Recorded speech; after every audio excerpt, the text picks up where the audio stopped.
Eso estamos leyendo este libro de Malaquías capítulo 2 verso 7. Vuelvo a leer este versículo mientras usted me va a estar acompañando a través también de su experiencia, a través de, digamos, de lo que usted ya ha aprendido con el paso del tiempo, de lo que conlleva servir a Dios. Así es que ahí están nuestros hermanos pastores también que están en sintonía. Usted puede hacerlo, hermano evangelista también, porque ser evangelista no es fácil. Ser pastor no es fácil, ser evangelista tampoco es fácil, ser profeta no es fácil, y el trabajo más pesado ahí está el del apostolado y la enseñanza de la palabra, porque sabemos bien que hay diferentes tipos de ministerios. Está el apóstol, está el profeta, está el que enseña, está el evangelista y también está el pastor, mi querido hermano. Son los ministerios que Dios ha establecido. ¿Cuál es el trabajo del apostolado?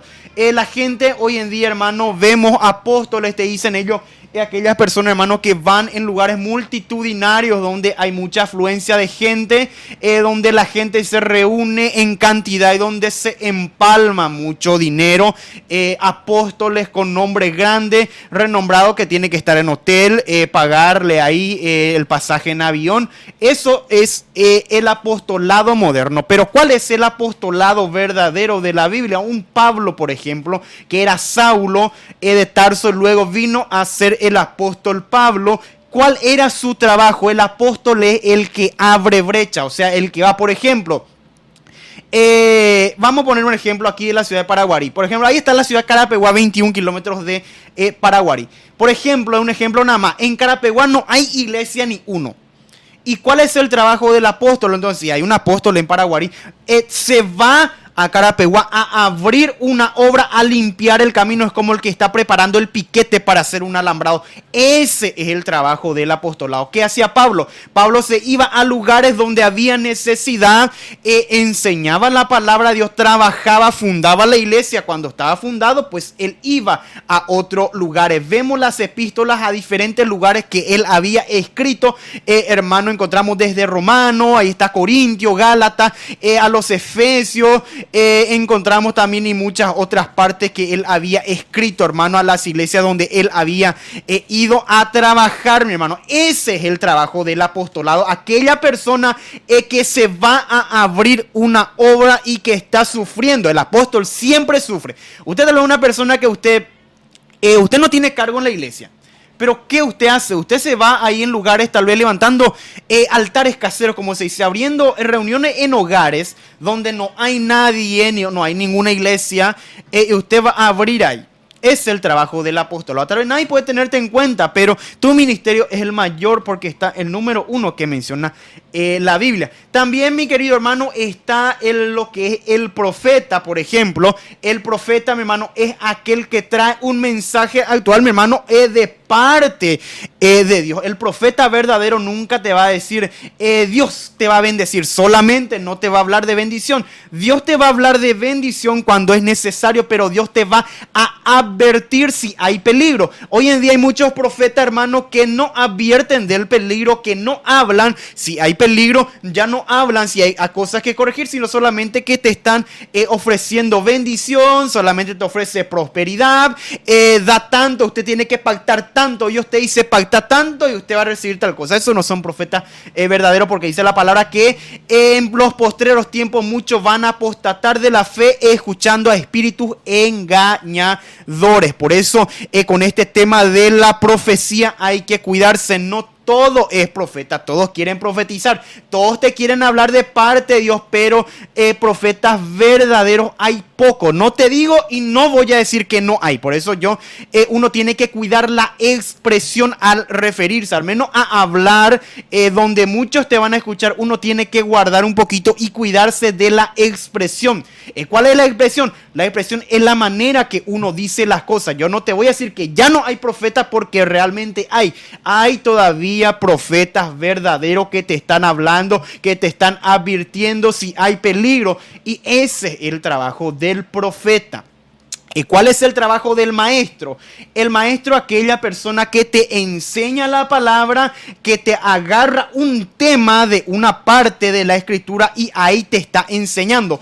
A base de esa palabra que ha agarrado, te está enseñando. Y el enseñar y el predicar son cosas totalmente diferentes. Hay una cosa que hay que tener bastante en cuenta. El predicar, hermano, es una cosa. Ejemplo de predicación fue lo que hizo mi hermano. Por ejemplo, la mujer, hermano,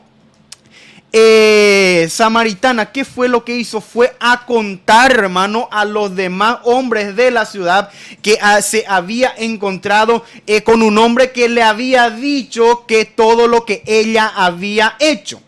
¿Y qué pasó? A causa de lo que esa mujer se fue a contar, estos hombres vinieron, hermano, a mirar a Jesucristo. Le dijeron, ya no creemos solamente por tu palabra. ¿Por qué? Porque nosotros ahora podemos ver. Ella fue y predicó, y a través de esa predicación, o sea, anunciando un mensaje que fue actual en ese momento. A través de eso, las personas de ese lugar creyeron en Jesucristo. Eso fue una predicación, hermano, de la palabra. El predicar es anunciar un mensaje actual. Y el enseñar, hermano, al enseñar uno está transmitiendo, hermano, ya conocimientos bíblicos ya establecidos. O sea, lo que ya ha sido establecido en la Biblia, uno le transmite a las personas el conocimiento de lo que dice la Biblia. Y no solamente tiene que ser de una forma. El que enseña tiene que enseñar cómo tiene que ser y cómo aplicar a la vida espiritual. Porque no también no sirve de mucho que una persona, por ejemplo, te hable de santidad, te dice la santidad, usted tiene que santificarse, te habla santidad, santidad, pero si no te explica cómo es la santidad o cómo usted puede aplicar esa palabra santidad a tu vida, entonces allá al último queda otra vez, como se dice, dicen algunos en stand-by, dicen algunos, o sea, queda en una etapa medio que uno no llega otra vez a comprender. Y el maestro, su trabajo es, la palabra santidad te enseña, pero ¿qué significa santidad? ¿Qué conlleva la palabra santidad? ¿En qué áreas de la vida uno tiene que guardar? ¿Y cómo tiene que poner en práctica eso que ha sido enseñado? Porque la teoría y la práctica deben ir juntos, porque solamente la teoría sin la práctica no te ayuda casi en mucho. Por eso ese es el trabajo del maestro, y no solamente en una área, sino en diferentes áreas de la Biblia, cosas que tal vez pueden parecer, digamos, muy oscuro. El maestro realmente te hace entender, te explica cómo van las cosas y te puede dar vueltas, te puede dar, no sé, 10 vueltas para hacerte entender un punto, pero ese es el trabajo del maestro. Y no todos son maestros en la palabra, no todos tienen la capacidad para enseñar. Por eso hay que uno pararse en su propia posición. No todos son maestros, no todos tienen esa capacidad para enseñar, esa capacidad para esclarecer la palabra. Y esto requiere mucha paciencia por sobre todas las cosas. Si usted quiere ser maestro, si usted quiere enseñar la palabra, pues primeramente pregúntele a Dios si ese es tu llamado, tu ministerio, porque usted tiene que tener paciencia, usted tiene que tener esa capacidad para explicar. Y la paciencia, ¿por qué? Porque hay gente muchas veces que son de difícil entender. Muchas veces usted le explica y te dice, pero en esta área no entiendo. Entonces usted como maestro, usted lo que tiene que hacer es enseñarle, buscarle el lado, la forma más fácil que esa persona pueda entender. Por ejemplo, Jesucristo es nuestro maestro, el que enseñaba la palabra. ¿Y qué él hacía? Él hablaba a la gente a través de parábola. La gente en ese tiempo se dedicaba al cultivo, se dedicaba a la pesca, se dedicaba, mi hermano, a esas cosas, lo que tiene que ver con la agricultura. Y Jesucristo le hablaba a la gente graficándole lo que él enseñaba del reino de Dios a través, hermano, del gráfico, digamos, de lo que él le hablaba de la semilla, la parábola de la semilla, por ejemplo. La gente entendía lo que era eso porque ellos trabajaban con la semilla. Y también, por ejemplo, la parábola de la pesca, porque la gente, ellos ahí al costado del río, hermano, ellos se dedicaban a la pesca. Jesucristo le hablaba a la gente conforme a lo que ellos podían entender. Es el trabajo del maestro. Entonces, ya hablamos del apostolado, de lo que es el profeta, el maestro. Está el evangelista. ¿Cuál es el trabajo del evangelista? Muchos confunden el trabajo del evangelista. El trabajo del evangelista, por eso dice la palabra evangelista, de evangelio. La palabra evangelio significa buenas nuevas. Algunos la gente te quiere, para menospreciarte, obvio, a evangelio, que dicen, pero la palabra evangelio significa buenas nuevas. Entonces, usted no puede por qué ofenderse si alguien te dice en de evangelio, porque eso significa buenas nuevas. Esa persona no entiende el significado del evangelio, por eso está hablando. Y eso es, el evangelio es buenas nuevas, y el evangelista, entonces, que es su trabajo, llevar esas buenas nuevas a las personas que están necesitando. El evangelista, su enfoque principal debe ser ganar almas para Cristo. Si usted tiene el llamado de ser evangelista, usted tiene que dedicarse a llevar esas buenas nuevas y predicar a las personas nuevas. Por ejemplo, es un error. Un evangelista mucho no se puede meter en temas de doctrina. Dentro de una iglesia, por ejemplo, en temas de doctrina, el evangelista no puede meterse mucho. ¿Por qué? Porque no le compete, digamos, si es que no hay el que habla de doctrina, ahí Dios puede levantar al evangelista para que hable. Y hay también, ojo, hay personas también que tienen dobles ministerios, también 2 o 3.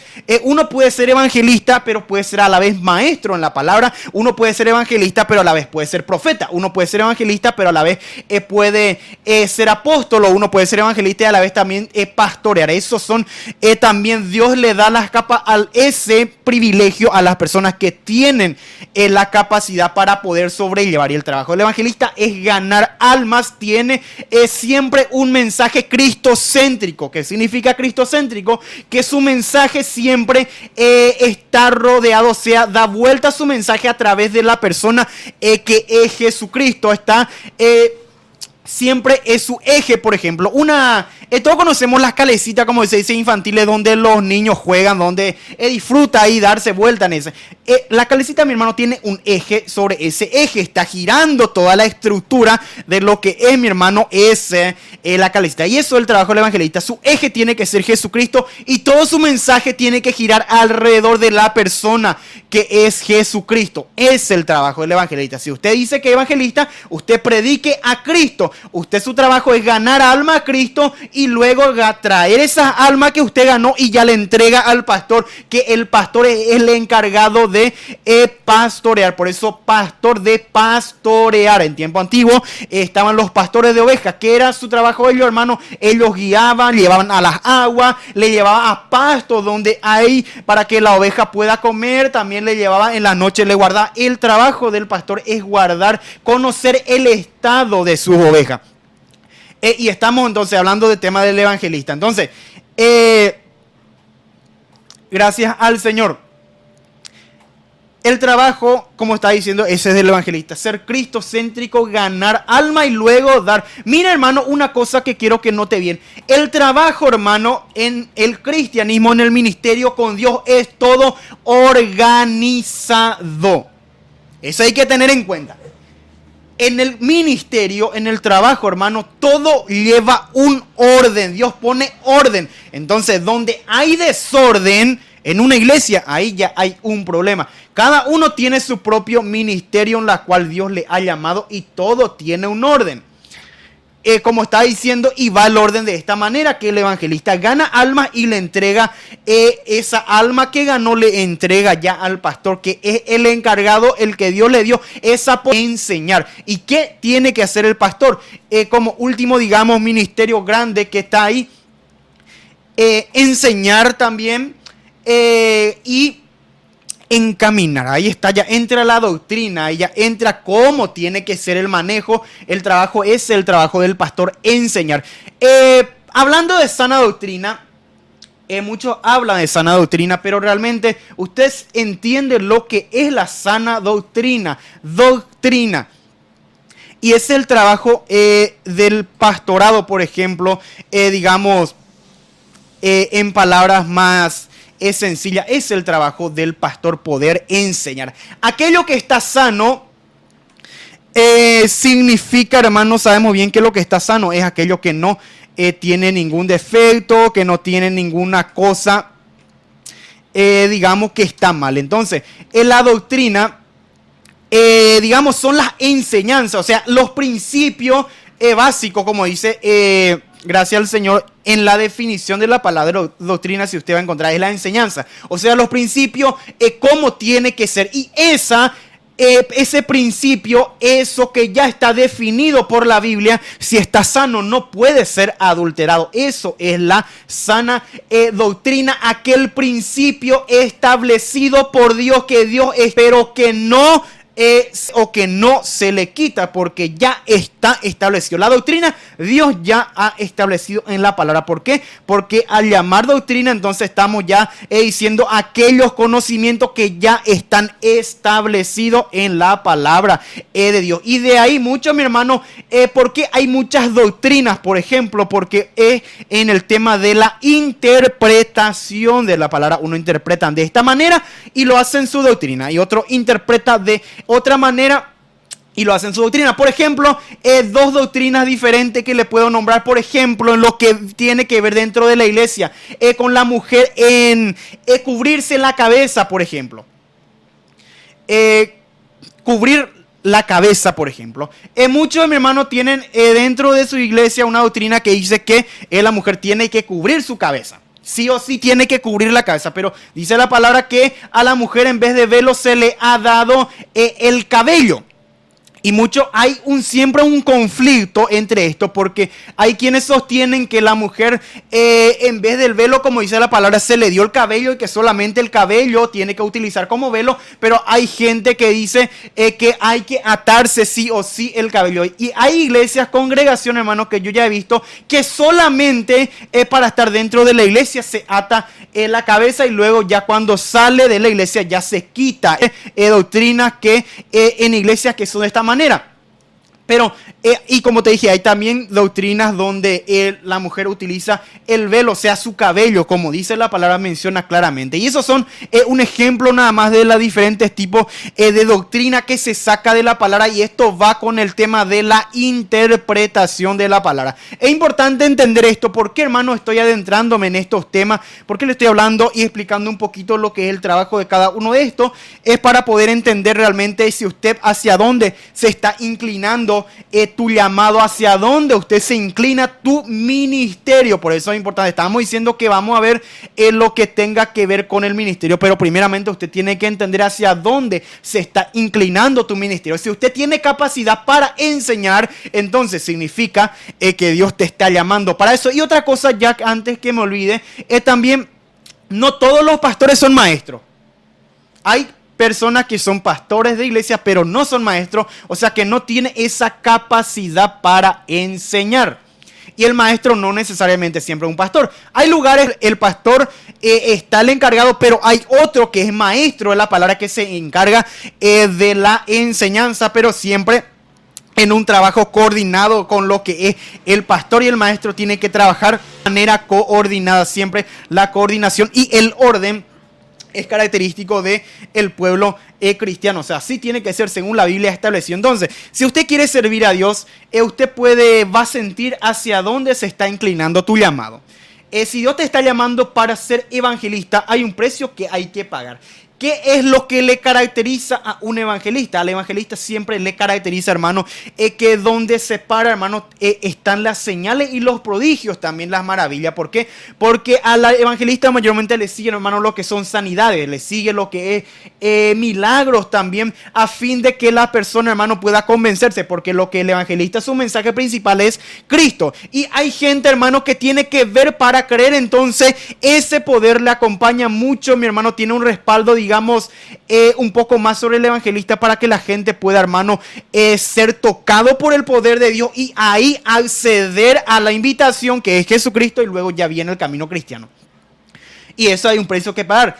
La unción, hermano, no se consigue de la noche a la mañana. Una cosa a entender, tal vez usted puede orar pidiendo a Dios unción, pidiendo poder, y aparentemente usted no está recibiendo, y muchas veces usted se desanima. ¿Por qué? Porque la unción, hermano, no se consigue de la noche a la mañana. Y también hay que entender otros puntos también con lo que tenga que ver con esto, con lo que tenga que ver con la unción y el poder, hermano, que proviene de Dios. Pero Eso ya vamos a estar, si nos da tiempo, vamos a estar hablando sobre ello. Pero como estaba diciendo, el siervo de Dios tiene sufrimiento.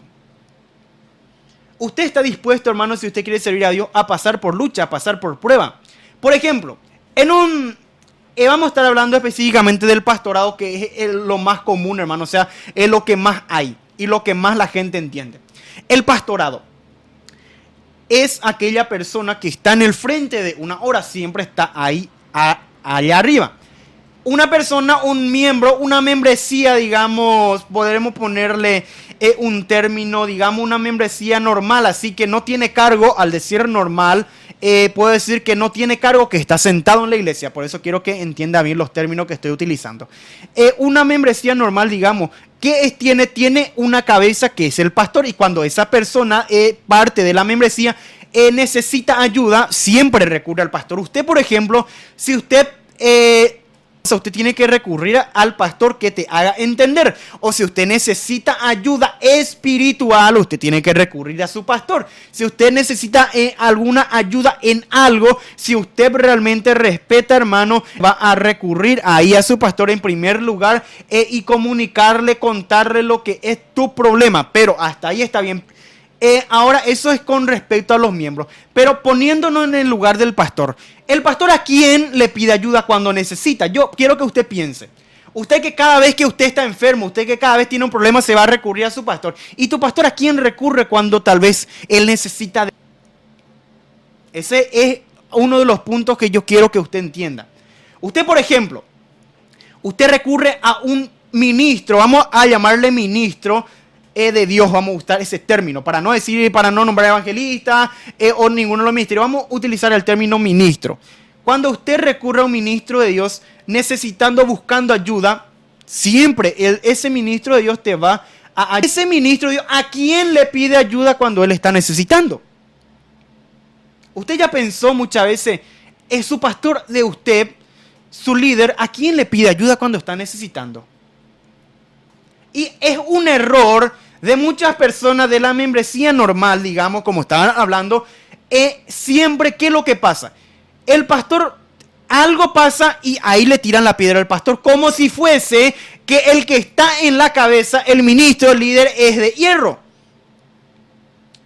Los que están, hermano, en la primera línea, en el ministerio, no somos de hierro. Eso yo quiero que usted entienda. ¿Usted está valorando realmente lo que es tu pastor? ¿O solamente cuando hay algo usted le está tirando piedra? ¿Usted está orando por su pastor? Esa es otra pregunta que quiero hacerle. ¿Usted está orando por su líder? Porque no piense que ese líder que usted está escuchando sus predicaciones de hierro. Tiene lucha. Muchas veces uno puede predicar, terminar la predicación, la gente se goza, pero uno estar vacío, seco. Y eso también entra en juego la sinceridad del predicador, también, que me va a decir si es cierto o no es cierto. Eso entra en juego ya la sinceridad de cada uno. Porque yo en lo personal te puedo contar que a mí me ha pasado. Puedo estar, mi hermano, muchas veces estando en proceso, igual te voy a predicar. ¿Por qué? Porque el ministerio, el servir a Dios es por fe, no por sentimiento. ¿Qué significa eso? No porque yo esté en proceso y me sienta mal. Yo hoy no voy a predicar porque no me siento bien. Entonces, ¿qué estamos haciendo?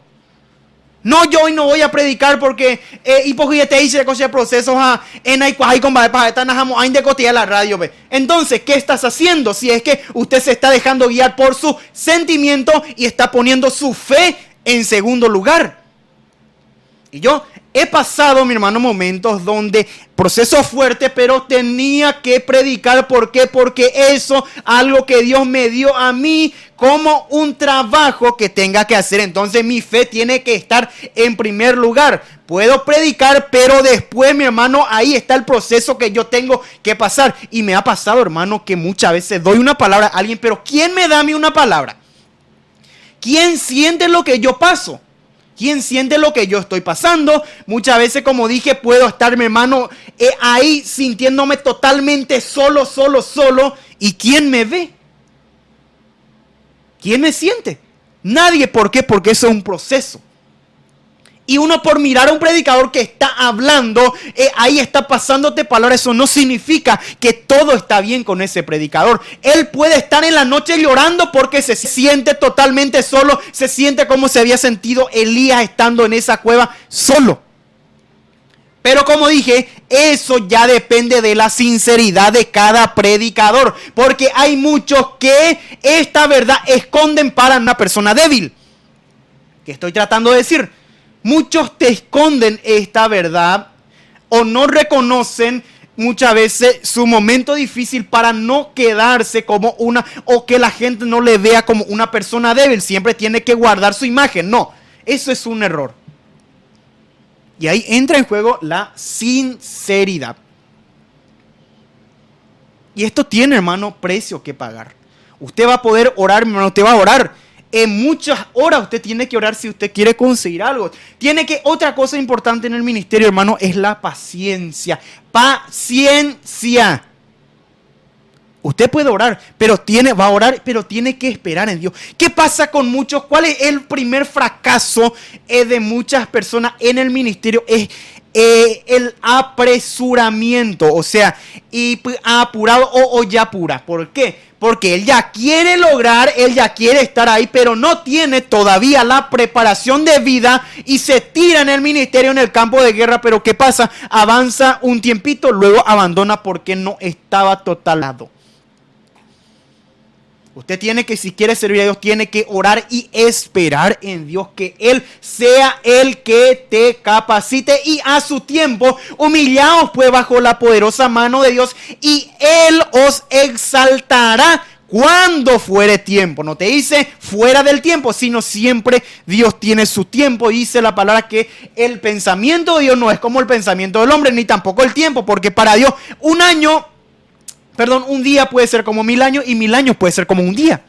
Ese es el tiempo de Dios, totalmente diferente a lo que es el tiempo del hombre.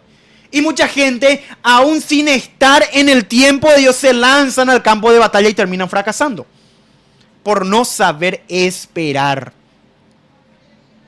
O ya posetereima, y no, Dios tal le dice: mi hija, espera un poquitito más de tiempo y yo te voy a alzar en el ministerio. Pero mucha gente se apura y se va y se lanzan, y ahí entra el fracaso en esa persona. ¿Por qué? Porque sin estar preparado, ahí viene el enemigo y sabe. ¿Por qué pasa esto? El enemigo es espíritu.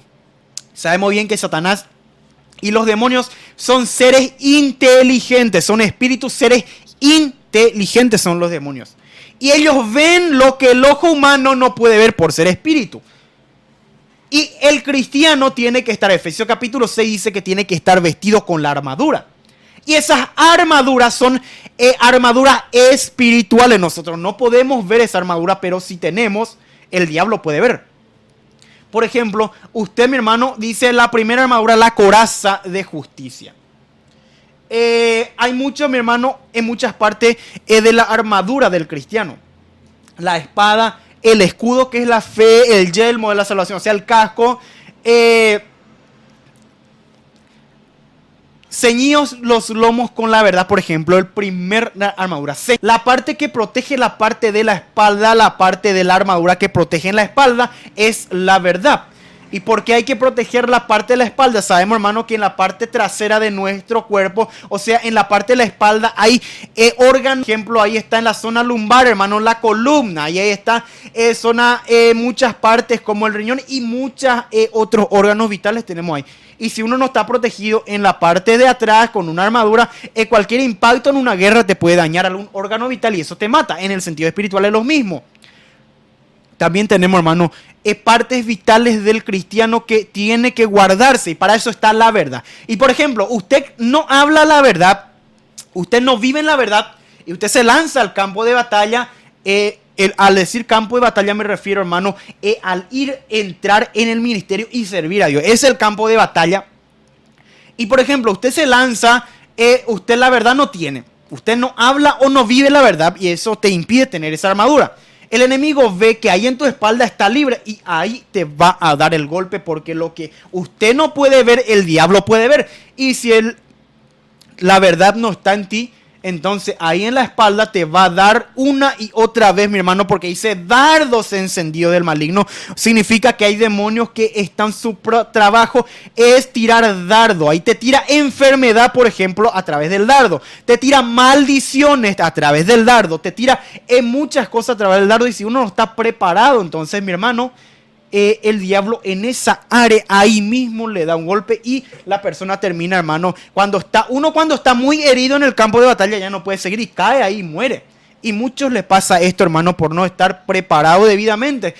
Entran en el campo de batalla y fracasan ja opa ministerio. Donde ella pues predicaba pues homoco y yo y caú y gina. ¿Por qué? Porque entró en el campo de batalla sin estar preparado. Y usted, mi hermano, tiene que estar dispuesto a recibir piedra. El pastor, ¿qué es lo que recibe? Recibe piedra. Siempre el que está en la cabeza, hermano, oye, ya pita. Así como en un ferrocarril, por ejemplo, la máquina es el que está llevando los vagones. Y si la máquina, hermano, tiene un problema, ahí los vagones paran. Eso pasa en la iglesia. Cuando el pastor, mi hermano, cae, la iglesia cae. Cuando el pastor, hermano, está con problemas, ahí la misma iglesia también tiene un problema. ¿Por qué? Porque el pastor es el que es como esa máquina que está guiando. Y uno, si quiere ser pastor, tiene que estar consciente de que va a recibir piedra. Por ejemplo, un miembro tuyo va a ir a hacer alguna cosa. ¿Y qué se va a decir? Va a ir a Guayco y Puala y pastor Anicena y Conombo y hoy. Siendo que usted está enseñando, usted va a enseñar la palabra, pero el pastor enseña la palabra, pero la decisión está en la persona. Uno no puede, yo por ejemplo como predicador, yo te voy a enseñar, pero yo no te puedo obligar a que usted haga lo que yo te estaba enseñando. Eso depende de ti. Y el pastor, aunque enseñe la verdad, si el miembro se va a pervertir y a pecar, el pastor no tiene la culpa. Porque él ha enseñado, pero si no enseña, ahí está el problema. Y con muchas veces pasa algo, va y se aguay y pastor. Va y se aguay y líder. Y ahí la gente empieza a murmurar por causa del pecado ajeno y ahí le agarra. En primer lugar, el que recibe la piedra es el líder, el ministro, el pastor, el que está encargado de la obra. Y si usted es una persona llorona, vamos a decirle así en guaraní, no va a aguantar.